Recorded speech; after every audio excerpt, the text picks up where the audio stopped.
Hi all, welcome to கல்கிடெக். இன்னைக்கு நம்ம என்ன பார்க்க போறோம் அப்படின்னா வேலிடேஷன் பைப்லோடுன்னு சொல்லிட்டு ஒரு கான்செப்ட் தான் பார்க்க போறோம். பட் அதுக்கு முன்னாடி ப்ரீவியஸாகவே ஒரு கான்செப்ட் நம்ம பார்த்துருப்போம். ஸ்னோ பைப் அப்படின்னு சொல்லிட்டு ஒரு கான்செப்ட் பார்த்தோம். பட் ஸ்னோ பைப் அப்படின்னா கண்டினியூஸ் டேட்டா லோடிங் சொல்றது. ஃபார் எக்ஸாம்பிள், யூசர்ஸ் எப்பெல்லாம் AWS S3 பக்கெட்ல ஃபைல் அப்லோட் பண்ணுறாங்களோ அப்போ ஆட்டோமேட்டிக்காகவே ப்ராசஸ் பண்ணி அந்த ப்ராப்பர் டேட்டா எல்லாமே நம்மளோட ஸ்னோஃப்ளேக் டேபிள் டேட்டா எல்லாமே லோட் பண்ணி கொடுத்துரும். அந்த ப்ராசஸ்க்கு தான் ஸ்னோ பைப்னு சொல்கிறது. அந்த அந்த ஸ்னோ பைப் கான்செப்டை யூஸ் பண்ணி நம்ம டேட்டா லோட் பண்ணும் பொழுது ஒரு சில டேட்டா ஃபெயில்ட் ஆக சான்ஸ் இருக்குது. அப்படி ஃபெயில்ட் ஆகிற டேட்டாவெல்லாம் எப்படி ஐடென்டிஃபை பண்ணுறது, அதை எப்படி ஹேண்டில் பண்ண போகிறோங்கிறதுக்காக தான் இந்த வேலிடேஷன் பைப் லோடுன்னு சொல்லிட்டு ஒரு கான்செப்டையும் நம்ம பார்க்க போகிறோம். இப்போ நம்ம ஸ்டெப் பை ஸ்டெப்பாகவே நம்ம பார்க்கலாம். இப்போது ஆக்சுவலாக நான் இங்கே என்ன பண்ணியிருக்கேன் அப்படின்னா, ஜஸ்ட் தூக்கி ரிமூவ் பண்ணிடுறேன். இங்கே ரெண்டு டேபிள் நம்ம யூஸ் பண்ணியிருக்கேன். செலக்ட் ஸ்டார் ஃப்ரம் T1ன்னு சொல்லிட்டு ஒரு table, select star from error டேபிள்னு சொல்லிட்டு ரெண்டு டேபிள் யூஸ் பண்ணியிருக்கேன். இந்த T1ங்கிற டேபிளில் தான் என்னோட ப்ராப்பர் குட் ரெக்கார்ட்ஸ் எல்லாமே லோட் பண்ணுறோம். இந்த எரர் டேபிளில் ஃபெயில்டு ஆகிற ரெக்கார்ட்ஸ் எல்லாமே இந்த எரர் டேபிளில் தான் வச்சு இப்போ நம்ம லோட் பண்ணிகிட்ருக்கோம். இங்கே வேலிடேஷன் பைப் லோட் அப்படின்னா இங்கே ஆக்சுவலாக கண்டினியூஸாக லோட் ஆகிற டேட்டாவில் ஃபெயில்டு ரெக்கார்ட்ஸில் என்னெல்லாம் எரர் இருக்கோ அந்த எரர் ஐடென்டிஃபை பண்ணுறதுக்காக தான் இந்த வேலிடேஷன் பைப் லோடுங்கிற ஒரு கான்செப்டை யூஸ் பண்ண போகிறோம். இந்த வேலிடேஷன் பைப் லோடுங்கிறது ஒரு டேபிள் ஃபங்க்ஷன்ஸ். அந்த டேபிள் ஃபங்க்ஷன் எப்போவுமே எதில் ஸ்டார்ட் ஆகும் அப்படின்னா செலக்டில் தான் ஸ்டார்ட் ஆகும். செலக்ட் ஸ்டார் ஃப்ரம் டேபிள், இந்த டேபிள்குள்ளே வேலிடேஷன் பைப் லோடுங்கிற சொல்லிட்டு ஒரு ஃபங்க்ஷன்ஸ் யூஸ் பண்ணுறோம். அந்த ஃபங்க்ஷனுக்குள்ளே ரெண்டு ஆர்குமெண்ட் யூஸ் பண்ணியிருக்கோம்.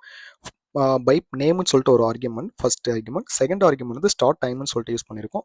இந்த ஃபர்ஸ்ட் ஆர்குமெண்ட் பைப் நேம்னு சொல்லிட்டு அதுக்கு ஒரு நேம் அசைன் பண்ணியிருக்கோம், பைப் ஒன்றுன்னு சொல்லிட்டு. இந்த பைப் ஒன்று எதுக்காக நம்ம யூஸ் பண்ணுறோம், எங்கேருந்து எடுத்திருக்கோம் அப்படின்னா, ப்ரீவியஸாகவே ஸ்னோ பைப்னு சொல்லிட்டு ஒரு ஆப்ஜெக்ட் கிரியேட் பண்ணியிருப்போம். அந்த ஆப்ஜெக்ட்டுக்கு ஒரு நேம் அசைன் பண்ணியிருப்போம். இங்கே கிரியேட் ஆர் ரீப்ளேஸ் பைப் நேம்னு சொல்லிட்டு இது ஸ்னோ பைப்க்குரிய ஆப்ஜெக்ட். இந்த ஸ்னோ பைப்க்குரிய ஆப்ஜெக்ட் நேமை தான் இங்கே நம்ம யூஸ் பண்ணியிருக்கோம் ஃபர்ஸ்ட் ஆர்குமெண்ட்டில். செகண்ட் ஆர்குமெண்ட் ஸ்டார்ட் டைம்னு சொல்லிட்டு யூஸ் பண்ணியிருக்கோம். அதுக்குரிய அதில் ஒரு ஃபங்க்ஷன்ஸ் யூஸ் பண்ணியிருக்கோம், டேட் ஆடுன்னு சொல்லிட்டு ஒரு ஃபங்க்ஷன். அந்த ஃபங்க்ஷனுக்குள்ளே 3 ஆர்குமெண்ட்டை பாஸ் பண்ணியிருக்கோம். ஃபர்ஸ்ட் அவர் -1 கரண்ட் டைம். கரண்ட் டைம்ல இருந்து 1 hour பிஃபோராக என்னெல்லாம் ஃபைல்ஸ் அப்லோட் பண்ணியிருக்காங்களோ அதில் என்னெல்லாம் ஃபெயில்டு ரெக்கார்ட்ஸ் இருக்கோ அதை எல்லாத்தையுமே எனக்கு டிஸ்பிளே பண்ணி கொடுங்கிறதுக்காக நம்ம யூஸ் பண்ணியிருக்கோம். ஃபார் எக்ஸாம்பிள், இங்கே அவர் யூஸ் பண்ணாமல் நான் டே கூட யூஸ் பண்ணலாம். இங்கே -1ங்கிறது பதிலாக -2 hours -3 hours பிஃபோராக இந்த மாதிரி யூஸ் பண்ணுறதுக்காக நம்ம இதை 3 ஆர்குமெண்ட்ஸ் யூஸ் பண்ணியிருக்கோம்.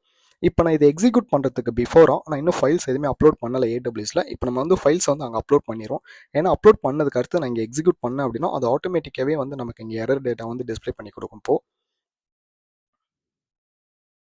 என்னோட AWS பேஜில் நான் ஆக்சுவலாக ஆல்ரெடி பக்கெட் ஒன்று கிரியேட் பண்ணியிருக்கேன். S3 பக்கெட்டில் நான் டேட்டா சிஸ்டம்னு சொல்லிட்டு ஒரு பக்கெட் கிரியேட் பண்ணியிருக்கேன். ஜஸ்ட் அந்த பக்கெட் நான் ஓப்பன் பண்ணுறேன். அந்த பக்கெட்குள்ளே CSVன்னு சொல்லிட்டு ஒரு ஃபோல்டர் கிரியேட் பண்ணி வச்சிருக்கேன். அந்த ஃபோல்டரையும் நான் ஓப்பன் பண்ணிக்கிறேன். இப்போ இங்கே நான் ஃபைல் அப்லோட் பண்ணுறேன். என்னோட லோக்கல் சிஸ்டத்தில் நான் ஒரு ஃபைல் ஆல்ரெடி நான் கிரியேட் பண்ணி வச்சிருக்கேன். ஃபார் எக்ஸாம்பிள், ஐடின்னு ஒரு காலம், நேம்னு ஒரு காலம். ஐடிங்கிற காலத்தில் நம்பர்ஸ் டேட்டா டைப் யூஸ் பண்ணியிருக்கேன். நேமுங்கிற காலத்தில் வேர்கேர் டேட்டா டைப் யூஸ் பண்ணியிருக்கேன். பட் ஐடிங்கிற காலத்தில் நான் நம்பர்ஸ் யூஸ் பண்ணதுனால நான் இங்கே CCDDன்னு சொல்லிட்டு ஒரு ரெண்டு இது வேர்கேர் யூஸ் பண்ணியிருக்கேன். பட் இது ரெண்டுமே ஃபெயில்டு ரெக்கார்ட்ஸ். என்னன்னா ஐடியும் தப்பு, நேமும் தப்பு. பட் நான் செகண்டாக இருக்கிற தேர்ட் ஃபோர்த் இது ரெண்டுமே குட் ரெக்கார்ட்ஸ். ஸோ இது எல்லாமே என்னோட ப்ராப்பரான T1ங்கிற ஒரு டேபிளில் லோட் பண்ணணும். இதை வேலிடேஷன் பைப் கான்செப்டை யூஸ் பண்ணி அந்த எரரை மட்டும் எனக்கு இந்த ரெக்கார்ட்ஸ் ஐடென்டிஃபை பண்ணி கொடுக்கணும்.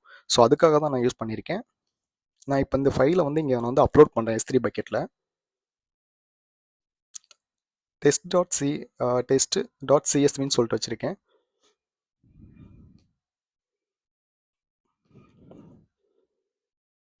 நான் இங்கே அப்லோட் பண்ணியிருக்கேன். இப்போது ஜஸ்ட் க்ளோஸ் பண்ணிக்கிறேன். நான் இங்கே அப்லோட் பண்ணதுக்கு அடுத்தது அதுக்குரிய டேட் அண்ட் டைம் செக் பண்ணிக்கிறேன். test.csv இங்கே அப்லோட் ஆயிடுச்சு. அதுக்குரிய date and time August 24th. So 18.21ன்னு சொல்லிட்டு இருக்குது, 6.21. ஸோ இங்கே கரெக்ட் டைமுக்கு தான் அப்லோட் பண்ணியிருக்கோம். இப்போ நான் ஸ்னோஃப்ளேக் பேஜை ஓப்பன் பண்ணிக்கிறேன். நான் இப்போ இந்த கொரியை எக்ஸிக்யூட் பண்ணுறேன். இந்த validation pipe load concept use பண்ண கொரியை.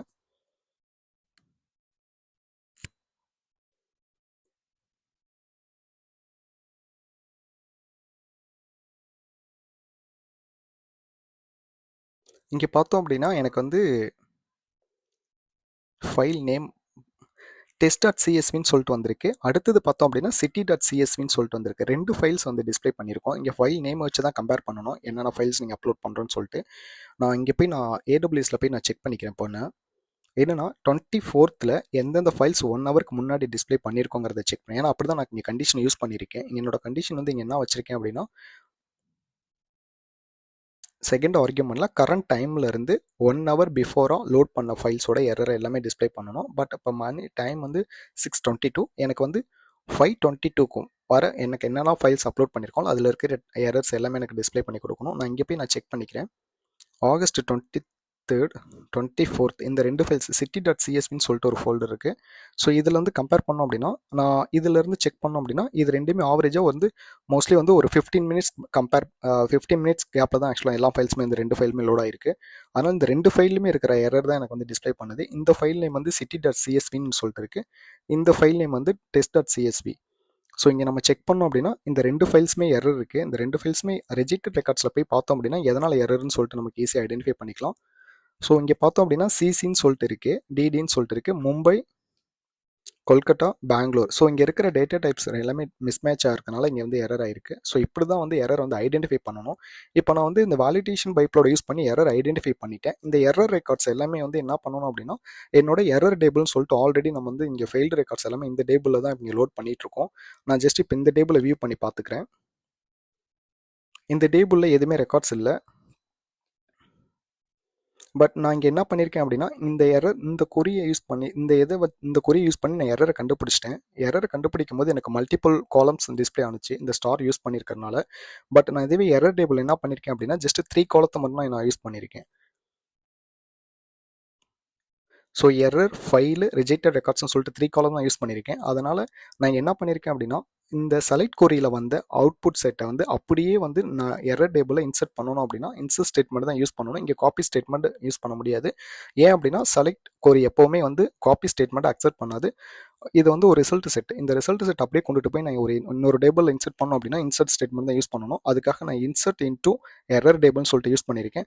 அதுக்கடுத்து பார்த்தோம் அப்படின்னா இங்கே வந்து நான் ஸ்டார் யூஸ் பண்ணி எரர் ஐடென்டிஃபை பண்ணேன். பட் ஆனால் இங்கே என்னென்ன பண்ணேன், ஸ்பெசிஃபிக்காகவே காலம் நேம் கொடுத்துருக்கேன், எரர், ஃபைல், ரிஜெக்டட் ரெக்கார்ட்ஸ்னு சொல்லிட்டு.